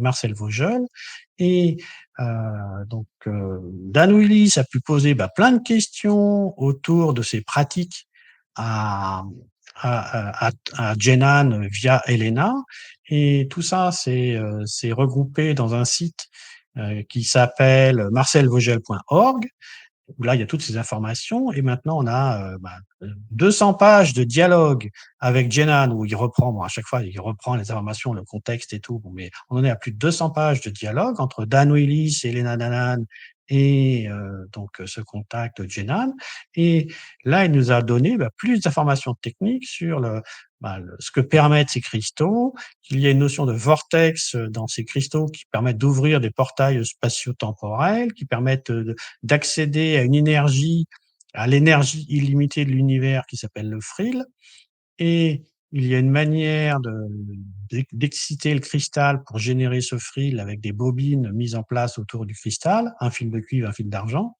et bon, donc pour l'instant, on cherche, à mesurer. Alors ça, les magnétiseurs, par exemple, eux sont capables de détecter et d'estimer ce Frill, hein. Donc eux, ils disent, voilà, eux, ils disent, ils ressentent cette énergie, et cetera, et et heu, donc nous, on aimerait, moi, avec mon profil d'ingénieur, et pareil, mon autre collègue, Kent, qui est aux États-Unis, bon, on aimerait, avoir, trouvé la manière de mesurer, et de mesurer déjà pour savoir aussi si la manière dont on a fait l'appareil, dont on fait les réglages sont les bons, parce qu'on ne sait pas du tout, si on a des réglages optimum pour soigner, et cetera. Donc là, on est sur une phase de recherche, autour de ces technologies à base de cristal de quartz, cette énergie du Frill, voilà, donc ce sont des travaux, qui ont débuté il y a 2-3 ans, mais ça avance doucement parce on est quand même un peu dans le brouillard, hein. C'est la technologie extraterrestre, ça se comprend pas, aussi simplement que ça, et c'est ça qu'on avait présenté aux États-Unis quand Oona, je l'ai évoqué tout à l'heure, s'était connecté à Helena, pour mesurer à distance cette quantité de Frill, quoi. J'imagine qu'il y a aussi des conflits autour de ces divulgations par rapport à ces technologies qui pourraient améliorer la vie de l'être humain sur Terre. Est-ce que tu as entendu, j'imagine que oui, parler des medbeds, de ces lits Bien sûr. Oui, oui. Mmh. qui nous permettraient, de ces lits hospitalisés, qui nous permettraient de nous régénérer, de soigner n'importe quelle maladie en un claquement de doigts? Oui, parce qu'en fait, donc, dans cette compréhension de l'univers, ce qu'est la matière, ce qu'est le corps humain, nous ne sommes que des vibrations, en fait. Nous sommes un corps électrique, et l'humain, ce n'est qu'une vibration, et bien la médecine telle qu'on la connaît, ou la pharmacie avec des médicaments chimiques, ce ne sont pas les bonnes méthodes. Les bonnes méthodes, Ah, on a ce l'âge de sont les pierre, là. soins, voilà, énergétique, fréquentielle, et cetera. Alors après, il faut savoir quelle fréquence correspond à tel organe, et cetera. Donc ça, pareil, c'est comment on arrive à trouver, les bonnes fréquences qui correspondent au oui, à chaque maladie, et cetera. Mais, heu heu, donc ces technologies de quartz et les medbeds, ça, on est en plein dans le même domaine. Il faut redonner, réimprimer dans le corps, la bonne fréquence, redonner le bon signal, au corps humain, pour, supprimer les cancers. Parce qu'un cancer, c'est, l'organe a une mauvaise fréquence. Ça peut être révolutionnaire dans d'autres domaines, parce que là, on parle de la santé, mais aussi en termes de transport. en termes d'énergie. On parlait tout à l'heure de l'énergie libre. Enfin, on en est vraiment qu'au balbutiement de ces Alors, il y a ta technologies. collègue Oui, Agnès oui, dans tout à le fait. chat qui nous dit que JP, qui sera présent pendant les rencontres Galactique 3, a eu l'expérience d'un medbed et il pourra en parler. Bah, tant mieux, tant mieux. Oui. Maintenant, j'imagine que, de toute manière, il y a de l'ingérence de partout. On n'a accès à rien. On pourrait parler en termes d'énergie libre, de la fusion froide, d'autres problématiques aussi au niveau de la santé. Nous, on parlait de la phagothérapie avec des naturopathes qui permettraient d'éradiquer énormément de maladies. Alors, je ne vais pas dire lesquelles, sinon on pourrait se faire striker et enfermer en prison. Vu ce qui est arrivé à Pierre Jojo récemment, on va pas s'amuser sur ce terrain-là, mais on est encore, oui, effectivement, comme je le disais, à l'âge de pierre. Il y a des barrages de partout. Là, si on devait faire encore une analyse manichéenne de la chose, c'est les méchants qui ont encore le contrôle Bah oui. au niveau de la santé, principalement. Oui, tout à fait. Mais là, on retrouve tout le lien direct entre l'état profond et la mainmise, côté reptilien. En fait, ces races reptiliennes ne souhaitent pas ou souhaitent maintenir l'humanité dans des vibrations basses et empêcher ou font tout pour freiner l'évolution de l'humanité. Donc, c'est L'eugénisme aussi, ouais, dont tu parlais, de réduire la population de 8 millions d'ici tout à fait. 2030. Mais il est où le coup de Karcher Ouais. dont parlait Elena? Donc ça, maintenant, en fait, ce que dit donc le message qu'on a reçu de Toran, c'est que ils ont chassé normalement donc ces races négatives, mais ils restent sur Terre. En fait, eux, ils ont fait le ménage au niveau extraterrestre, en fait. Mais il y a sur Terre, ils sont Des hybrides? alors il y a tout ce qui est hybride ou aussi même les humains qui étaient sous emprise, tout ce qui est aussi les instances internationales qui obéissent à l'État profond, Le deep state, ouais. tous ceux Mm. oui, donc tout ça qui continue à appliquer les méthodes de l'État profond. Et donc il faut vraiment que le peuple ouvre les yeux. Et le message qu'on avait reçu, c'est maintenant, mais si, il faut juste ouvrir les yeux, ouvrir la porte pour retrouver sa liberté, en fait. C'est ça parce que ce pouvoir de l'état profond ne tient parce que les gens, ne réagissent pas et se laissent faire, c'est tout. Et en termes de ressources, alors, on parle toujours de l'or. Ce métal noble, c'est l'étalon bicentenaire, même voire millénaire. Ça a toujours été une référence sur cette terre, l'or. Certains disent que c'est plus que du tungstène maintenant qu'on n'a plus rien dans les caisses, qu'il n'y a plus aucune réserve et que tout cet or est convoité par les extraterrestres depuis tant de temps. Est-ce que tu as des informations là-dessus? Alors bon, il y a des histoires effectivement comme quoi les reptiliens, eux, ont besoin d'or monoatomique, mais que après les réserves d'or dans les banques, etc., ne soient plus là ou ont disparu ou transformées en tungstène. Non, ça je peux rien dire là-dessus, j'ai pas d'infos précises, mais l'or serait effectivement pareil, un matériau dont ont besoin les reptiliens de la même manière qu'ils ont besoin d'adrénochrome, quoi. Ah, et pourquoi? C'est lié à leur génétique ou ils auraient besoin de cette substance pour j'en sais pas beaucoup plus que ça, quoi, mais c'est comme l'adrénochrome sert à leur shape-shifting, mais donc à leur capacité à se métamorphoser. Bon, ils auraient besoin de ça aussi, quoi. Alors, vous pouvez nous rejoindre dans l'onglet communautaire ou directement sur le bouton rejoindre en tant que co-créateur. On vous le rappelle, il y en a beaucoup qui nous ont rejoints, ils n'ont toujours pas compris le principe. Quand on poste une émission à l'avance, n'hésitez pas à venir jeter un coup d'œil. Vous êtes nombreux, mais c'est toujours les mêmes qui viennent poser leurs questions. Alors, on va les poser, ces questions. On a Cédric Smatch, un fidèle, qui nous demande, est-ce que tu peux nous dire clairement quelles sont aujourd'hui les grandes forces en présence? On l'a déjà dit. Presque, j'allais dire à demi-mot, mais non, concrètement. Mais si j'ai bien compris, c'est toujours et encore les petits gris et les reptiliens. Maintenant, c'est quand même, il faut pas oublier la Fédération Galactique qui fait ce gros travail et qui a chassé ces reptiliens et ces gris. Et maintenant, ils attendent que l'humanité se réveille et ouvre les yeux. Et ils peuvent attendre longtemps, hein. S'ils font Bah, rien. il faut, Non, mais il faut il dire ce faut, qui est. Tu vois, bah, c'est donc ce genre mon de œuvre. discours, moi, ça me met en réaction. Dire Mais, oui, oui. mais Bah. l'événement qu'on fait justement, les rencontres galactiques, c'est justement pour faire parler Ah, c'est très bien. Oui, Oui, oui. donc oui. là, il faut vraiment apporter, le maximum d'informations au grand public et réussir à toucher, ce qu'on cherche à faire aussi, c'est toucher des personnes, qui ne suivent pas habituellement, ce qui se dit dans les réseaux, les milieux ufologiques, Mmh, parce que mmh. et on a besoin d'aller passer les informations, à des gens qui sont, sur des sujets connexes, mais qui ne sont pas nécessairement intéressés par le sujet. Et je vois même moi dans tous mes collègues, etc. Mais c'est très très dur d'aborder le sujet extraterrestre. Il faut vraiment sortir son bâton de pèlerin. Donc, Des espérons qu'avec ingénieurs, quand il faut même. y aller, hein, parce qu'un ingénieur, Ah avant bah là, de... oui, Mais c'est ça serait quand même plus facile si compliqué. on avait, une soucoupe qui vient nous inviter à manger, qu'on discute ensemble, tu vois? Voilà, plutôt que d'attendre passivement.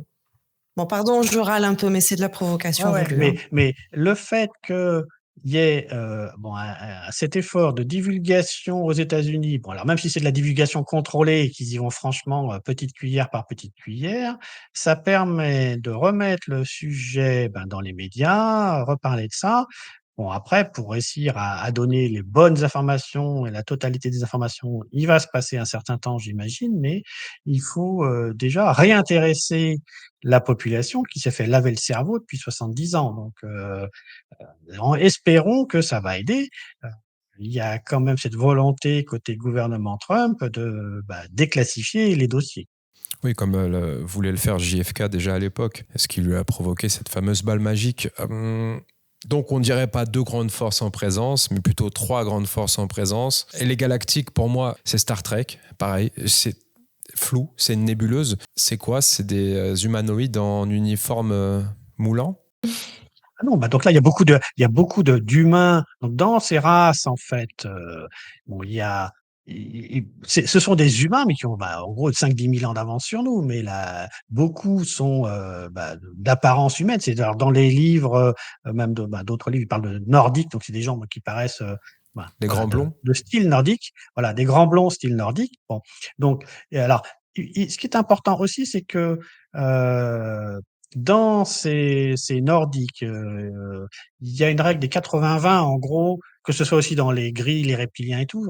On peut pas dire, il y a dans les races, nordiques, parce que aussi toutes ces races en fait, que ce soit les nordiques, les grilles, les reptiliens, des fois ils se retrouvent à vivre, dans les mêmes systèmes, stellaires, voire même des fois sur les mêmes planètes et ils sont mê donc pas donc de fil en aiguille, il y a des interactions entre, ces différentes races et différents groupes et certains groupes ou sur certaines planètes peuvent se faire infiltrer et des gens qui étaient à l'origine, au départ, positifs, se retrouvent infiltrés par des gens négatifs et sous influence. Donc il peut y avoir des cas comme ça et à l'opposé, il peut y avoir aussi des groupes qui décident, de se séparer des factions négatives pour lutter contre les factions négatives. Donc il y a, globalement, il peut y avoir donc c'est pas parce que c'est quelqu'un qui est un nordique que, donc 80 on va dire, voilà, 80 sont bons, mais dedans, il y a aussi Il y a des des cinquièmes colonnes. voilà, donc il y a mais c'est vrai, alors c'est vrai des 2 côtés, donc Hmm. c'est très difficile. Bon, généraliser, il faut faire attention parce que même dans les grilles, il peut y avoir il y a quelques bonnes races grises, donc typiquement la race Égarotte, c'est un des membres de la fédération, pardon, du conseil des 9 de d'Al-Nilam, c'est un gris Égarotte, mais ça, c'est une race positive, donc c'est compliqué, de pas se prendre les pieds dans le tapis parce que, c'est On te pas c'est rejoint pas tout là-dessus. noir ou tout blanc, Ouais, et Oui. puis j'ai envie de te poser une question très, très bête, puisque, c'est aussi mon rôle aujourd'hui. Hem, non, mais Désolé. pardon, T'es un non, peu mais voilà, extérieur à regarde. ça, dis-le, oui, mais c'est... Oui, non, mais voilà, Ouais. je tiens bien mon rôle, quoi, de Ouais. poser des questions, voilà. Alors, moi, il y a aussi quelque chose qui m'embête, c'est la notion de race gentille et de race pas gentille. Parce que si on regarde dans l'infiniment petit, nous, sur planète Terre, on pourrait pas du tout tenir ces propos en disant: «Non, on parle d'individus Ah et oui, là, avec on son libre a arbitre et tout qui un est tas du de côté lobbies qui va obscur». nous tomber dessus. Ouais, Est-ce que voilà, tu vois, t'es côté Dark Vador ou t'es côté Maître Yoda, bon, c'est assez facile et de généraliser focaliser justement sur le fait qu'il y a des races gentilles, alors qu'on est incapable, nous, de dire si les terriens sont gentils ou pas gentils, parce que vu ce qu'on fait à la planète, on pourrait dire c'est une race qui mérite pas vraiment de rester sur cette planète-là. Et tu vois, cette notion de grande généralité, est-ce que sur le plan extraterrestre, qui ne vient pas de plan Terre, est-ce qu'il y a aussi la notion d'individu, d'un libre arbitre au niveau individu, ou est-ce que si tu fais partie de cette race, tu fais partie de cette race? C'est pour aller un peu plus loin dans ce que tu étais en train de dire. Hein, Alors, déjà, dans ce qu'on appelle gentil ou pas gentil, tout dépend effectivement de notre référentiel et ce qu'on peut dire dans ce qu'on considère pas gentil, ceux qui consomment de l'humain, ou ceux pour lesquels l'humain est une nourriture.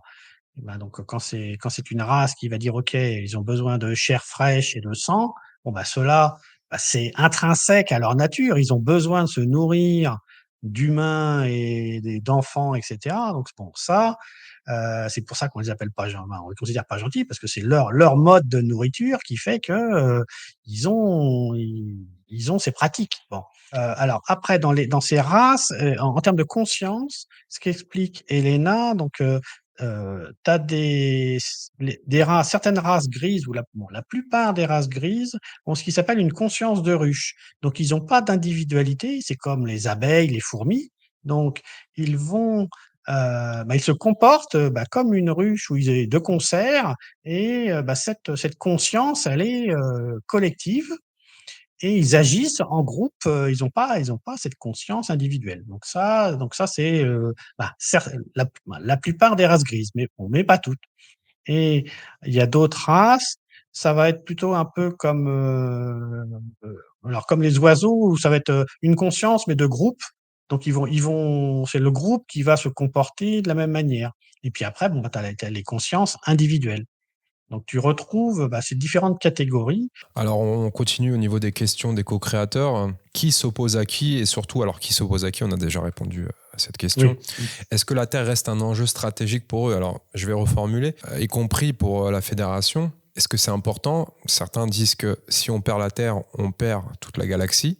Oui, alors ça, c'est une information que, selon Elena Danaan, il y a eu des projections sur l'évolution de la galaxie sous donc de centaines d'années, ou c'était 350 ans, mais je ne sais pas à quelle date a eu lieu cette projection, comme quoi effectivement, s'il n'y avait pas d'intervention là sur Terre, l'évolution de la Terre, de l'humanité influencée par les reptiliens, a déjà donné, on n'a pas beaucoup parlé de tout ce qui se passe en Antarctique, mais c'est là qu'ils ont des bases, les reptiliens entre autres, et qu'ils ont que des groupes nazis ont pu fuir en Antarctique et installer des bases. Et les reptiliens ont cherché en fait eux, leur objectif, c'est prendre le contrôle, pas que de la planète, mais c'est surtout le contrôle des autres planètes où il faut des flottes de combat, etc. Et donc, ce que j'en comprends, c'est que les reptiliens se sont appuyés sur l'industrie allemande à l'époque, où ils ont pris les premiers contacts donc entre les deux guerres.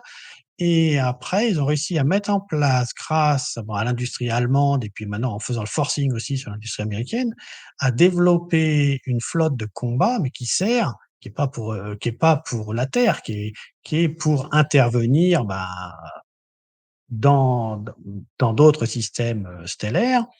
Et donc ça a évolué dans ce qui s'appelle la Dark Fleet, qui sera une force, en gros nazie, ou équivalente, mais qui, s'ils l'avaient laissé faire, aurait créé une domination dans ce secteur de la galaxie. Ça, c'est effectivement ce qui se dit, et c'est pour ça que l'intervention de ces grâces galactiques positives a été de bloquer cette ligne de temps pour empêcher cette colonisation de la galaxie par des forces de l'ombre, en gros. Bon, on les remercie. C'est ce qui se dit. Voilà. C'est un grand jeu d'échecs, en fait. Hein. Oui, non, mais on est en plein dans Star Wars, Star Trek, c'est hallucinant, c'est totalement hallucinant. Donc ça fait on réalise pas, on a quand même du mal à digérer tout ça. Ça rejoint la prochaine question que posait encore Cédric Smatch. Et à ton avis, est-ce qu'on est dans une phase de libération réelle actuellement ou encore au cœur d'un bras de fer galactique dont on ne perçoit que les reflets ici en 3D? Donc dans le système solaire, apparemment, d'après les infos qu'on a, c'est à nous de finir le travail, mais déjà on n'est plus très loin du but, hein. Là, il faut que l'état profond, s'effondre. Si tu avais un ordre, excuse-moi de te couper, mais si tu avais Ouais. une spéculation Une temporelle. chronologie? Là, c'est très compliqué parce que même les dates que donne la fédération, elles se décalent, et cetera, selon même eux, ils n'arrivent pas à avoir un En tout planning, cas, ce qu'on peut un dire, c'est que ça planning, commence à se voir. La chute de cet état profond, on commence à le voir. Les divulgations, les mises en lumière. Alors, Oui, certes, l'apocalypse. voilà, la plus grande partie de la Oui, population se bouche les oreilles et les yeux parce que, oh mon Dieu, ça n'est pas possible et je veux pas le savoir. Mais on est quand même obligé de le Ils sont constater. forcés et contraints. Ouais, Oui. ouais. Mmh.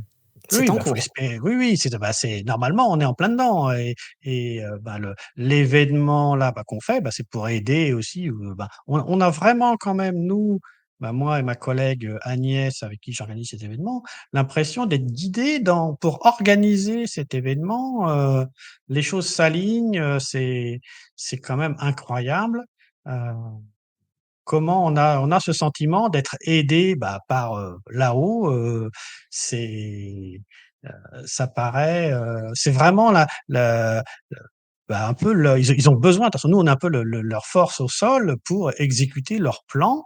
Heu, Ça paraît, on se sent investi, de cette mission, heu, pour aider à la divulgation et vraiment aider en ça, quoi.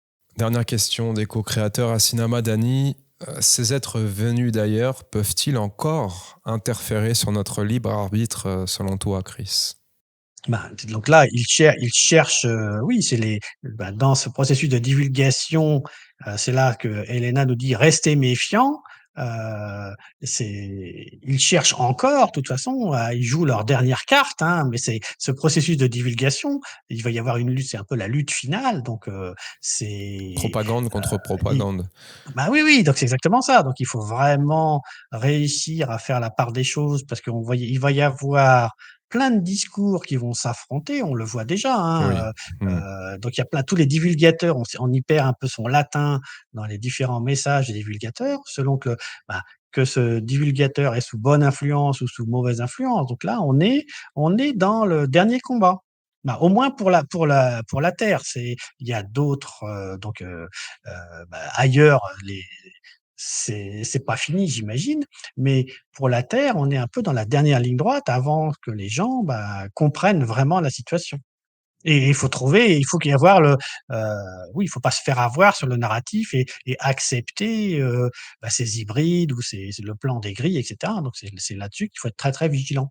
Alors on va exclure le narratif, mais entre nous, si on canalise des paroles bienveillantes qui nous font nous ressentir bien, qui appellent à notre souveraineté intérieure, qui nous guident au quotidien et qui nous procurent un sentiment profond de bienveillance, de plénitude. Est-ce qu'on doit les remettre en question? Non, normalement, c'est à nous effectivement d'être notre propre arbitre et c'est à nous de trouver cette vérité intérieure, quoi. Et puis, on a un petit indice, hein, ce que tu nous disais, Chris, c'est que quand il y a ce type de manipulation, il y a une contrepartie quand même derrière, hein. Oui, oui, je suis d'accord, donc c'est à nous, de toute façon, c'est notre libre arbitre qui va nous guider, quoi. Les rencontres galactiques, êtes-vous prêts? Ces 2 sessions de 2 jours dans le domaine de Valsoyo, un endroit magnifique, comme vous pouvez le voir. J'ai hâte d'être sur place. Vous pourrez nous rencontrer, nous, lors de la première session, le 2 et le 3 août. Donc, il y aura des conférences données. On vous rappelle les noms. Jacques Krien, Robert Lortal, Paul Stonehill, Michael Sala, Elena Danan, Dan Willis, Tony Rodriguez, JP et notre invité du jour, Chris Esson. Les places sont disponibles directement sur au-delà.net. Il n'y en aura pas beaucoup, hein. C'est pas, contrairement au symposium Exovision, c'est pas un zénith. Ça sera en petit comité. Quand je dis petit comité, il y a quand même des places dispo, mais faut se dépêcher, si je puis dire, si vous voulez être présent avec nous. On te remercie, Chris. Merci beaucoup aussi à Agnès qui était là aussi avec nous. Et puis on se dit à très bientôt. Merci beaucoup à vous et effectivement, à très bientôt. À tout bientôt. www.amdessine.com, vous connaissez l'adresse pour nous rejoindre. On va relayer sur notre magazine notre passage pour ceux qui n'auront pas la chance d'être sur place. On va interviewer le plus de gens possible, on va fouiner, poser des questions dérangeantes. Et puis on vous fera un retour, un feedback pour employer un anglicisme. Et oui, nous n'allons pas dans le sens de nos intervenants, nous ne sommes pas là pour les caresser dans le sens du poil. Et vous pouvez continuer à critiquer. Alors les trois quarts nous donnent énormément de force, mais certains n'apprécient pas ça. Et on continuera dans ce sens-là, n'en déplaise aux détracteurs. À très bientôt. Ciao, bye.